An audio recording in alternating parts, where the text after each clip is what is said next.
Hi everyone, my name is Matha Neshma from the Department of Commerce and Albertian College Autonomous, and today we are going to discuss about the classification of companies. It is just a flow chart regarding the classification of companies. That is, joint stock company. It is divided into three. That is, chartered company, statutory company, registered company. It is registered company is again divided into limited company and unlimited company. And limited company is again divided into private limited company and public limited company.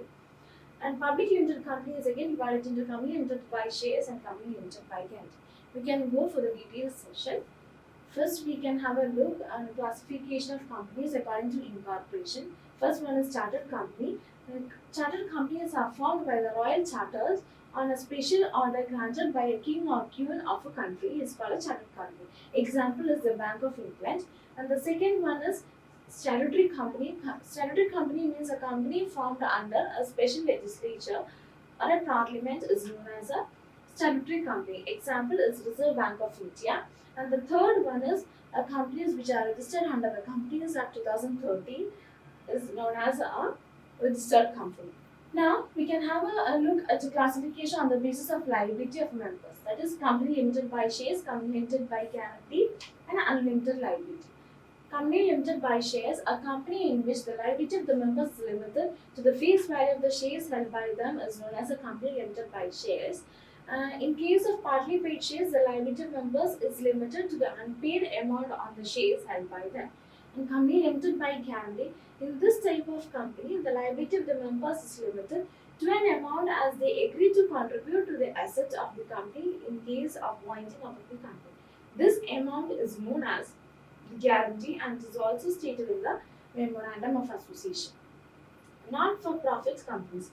That is, according to section 25, the companies are generally formed to promote charity and philanthropy or any useful public objects and have to invest profit or other income from it to further promote these aims, unlike a regular company where shareholders and owners make profit or receive dividends. And the third one is unlimited liability. In this company, the liability of every member is unlimited and extends to his personal property, and the members are personally liable to pay the debts of the company as per their share of their interest. The third one is classification on the basis of control, that is holding company, subsidiary company, and associates company. Holding company, a company that directly or indirectly holds more than half of the equity share capital on another company and holds the control of the composition of the board of directors. A company can become a holding company of another on the following ways. That is, first one is by holding more than 50% of the equity share capital, and second one is by holding 50% of the voting rights. And the second one is subsidiary company. Subsidiary company is one in which the company holds more than 50% of the nominal value of the equity share capital or more than 51% of the voting power or control of the majority composition of the board of directors, or it's a subsidiary of another or subsidiary company. The third one is associate company, a company in which the other company has a significant influence but which is not a subsidiary company of the another company having such influence, and includes a joint venture company also. And it also means that the control should be at least 20% of the share capital. And the fifth one is classification on the basis of domicile, that is foreign company and Indian company. Foreign company, that a company which is situated outside India but has a registered office or place of business in India.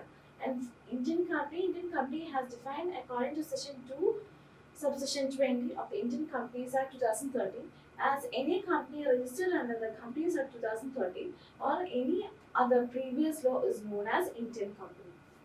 Now, classification on the basis of members, that is one person company, private company, and public company. In one person company, a company having a single member is known as a one person company, and in private company, a private company under which a company having authorized paid capital which restricts by the articles of association and the right of the members to transfer their shares, and the number of members except one person company is limited to the 200 members. That prohibits any invitation to the public to subscribe shares. That is, we are not able to subscribe for the public shares. And the third one, public company. A company other than private company is known as a public company, and prescribed minimum share capital is 5 lakh. And minimum number of directors in a public company is 7. This is how the companies are classified according to various sessions. And thank you.